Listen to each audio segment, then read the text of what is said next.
جی السلام علیکم۔ السلام علیکم۔ وعلیکم السلام ورحمۃ اللہ۔ جی میری کون بہن؟ مجھے ایک کوشچن پوچھنا ہے آپ سے۔ میری سسٹر ہے ایک۔ کہاں سے کال کر رہی ہیں آپ؟ جی میں لوٹن سے۔ لوٹن سے؟ جی جی سوال کیجئے جلدی سے۔ میں نے اپنی ایک سسٹر کے لیے پوچھنا ہے، ان کو خارش ہے۔ خارش ہے جسم کے کس حصے پہ؟ یہ پیروں پہ ہے زیادہ، ہاتھوں پہ اور پیروں پہ۔ ٹھیک ہے، کتنا عرصے سے ہے؟ ہو گئے 5-6 سال ہو گئے یا اس سے زیادہ بھی ہو۔ اچھا یہ پاؤں، یعنی کہ پاؤں کے کون سے حصے میں؟ ایڑیوں پہ ہے یا ناخنوں میں؟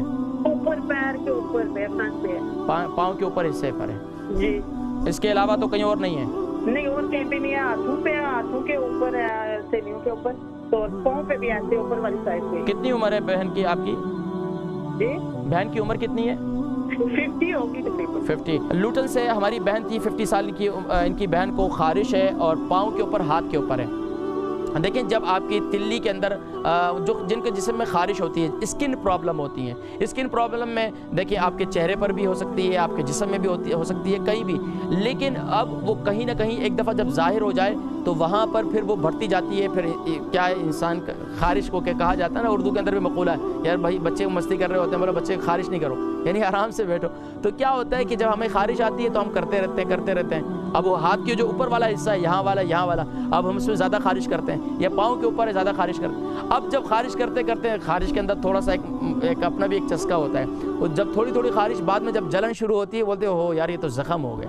تو ہم نے خارش کو جسم کے کہیں اور بھی ظاہر ہو سکتی تھی، لیکن یہاں جب ظاہر اس لیے رکی ہوئی ہے کہ آپ جو ہے اس پر زیادہ اس کو چھیڑتے ہیں۔ اب ایک تو یہ ہے کہ گرم غذائیں، خاص طور پر انڈا، مچھلی آپ کو چھوڑنی ہوگی۔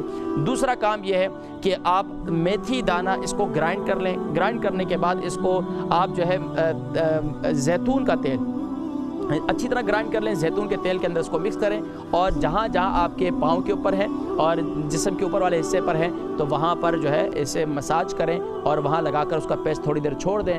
روزانہ دن میں آپ اگر یہ آپ تیل کے اندر لگاتی ہیں تو پھر بھی ہے، نہیں تو ویسلین جو آپ یہاں میسر ہوتی ہے، ویسلین نام کی ہوتی ہے، اس میں ویسلین ہی لکھا ہوتا ہے، تو ویسلین کے اندر مکس کر کے بھی لگائیں گے تو تھوڑی دیر ویسلین کے اندر سے یہ کیا ہوگا، اس کا پیسٹ تھوڑا سا دیر آپ کے اس پر ٹھہر جائے گا، تو انشاءاللہ العزیز یہ جو ہے انشاءاللہ آپ کو اس سے فائدہ ہوگا۔